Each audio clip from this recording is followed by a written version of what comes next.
నమస్తే శ్రీమాత్రే నమః శ్రీ కృష్ణాయ నమః. హిట్ టీవీ ఆహా భక్తి ప్రేక్షకులకు స్వాగతం సుస్వాగతం. డిసెంబర్ 24, 2025 నాటి పంచాంగం ప్రకారము గోచార రీత్యా మేషాది ద్వాదశ రాశుల వారికి ఎలా ఉండబోతోంది, ఆ గ్రహస్థితులు ఎలా ఉన్నాయి, ఆ గ్రహాలు ఇచ్చే ప్రభావము, ఫలితాలు, సూచనలు అన్ని వివరంగా తెలుసుకుందాము.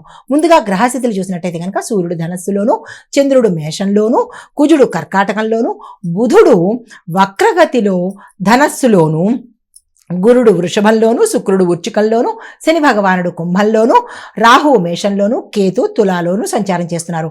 అయితే ఈ సంచార ఫలితాలు మేషంలో చంద్రుడు రాహు ఉండడం వల్ల ఈ రోజు దేని మీద ప్రభావం చూపిస్తోందంటే కనుక ఆతృత, ప్రతిదీ ఫాస్ట్గా చేసేయాలి, తొందరపాటుతనము, వీటి మీద ఎక్కువగాను ధైర్యము, తొందరపాటు నిర్ణయాలు, ఆతృత పడ్డం వేరు, ఆతృతంగా తొందరగా ఫోర్స్బుల్గా నిర్ణయాలు తీసుకోవడం మీద ఎక్కువగా ప్రభావాన్ని చూపిస్తున్నాయి. కాబట్టి చాలా జాగ్రత్తగా ఉండండి.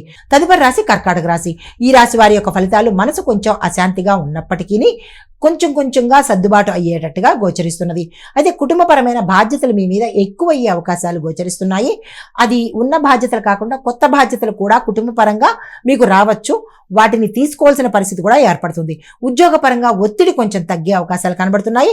తల్లి ఆరోగ్యం మీద శ్రద్ధ పెట్టే ప్రయత్నం చేసుకోండి. పరిహారంగా చంద్రుడికి పాలను అర్ఘ్యంగా ఇచ్చే ప్రయత్నం చేసుకోండి. తదుపరి రాశి సింహరాశి. ఈ రాశి వారి యొక్క ఫలితాలు పరువు ప్రతిష్టలు పెరగడంతో పాటు అధికారులతో అనుకూలంగా ఉంటారు. ప్రభుత్వ పనులు ఏవైనా ఉంటే కనుక అవి త్వరగా పూర్తయ్యేందుకు అవకాశాలు కనబడుతున్నాయి. ప్రభుత్వం పరంగా ఎవరైనా జాబులకి అప్లై చేసుకున్నా అవి వచ్చేందుకు సూచనలు గోచరిస్తున్నాయి. ఆదాయంలో మంచి మార్పులు వస్తాయి, బలపడతారు. సంతాన సౌఖ్యం కనబడుతోంది. స్థిరచరాస్తులు కూడా అందుబాటులోకి వస్తాయి.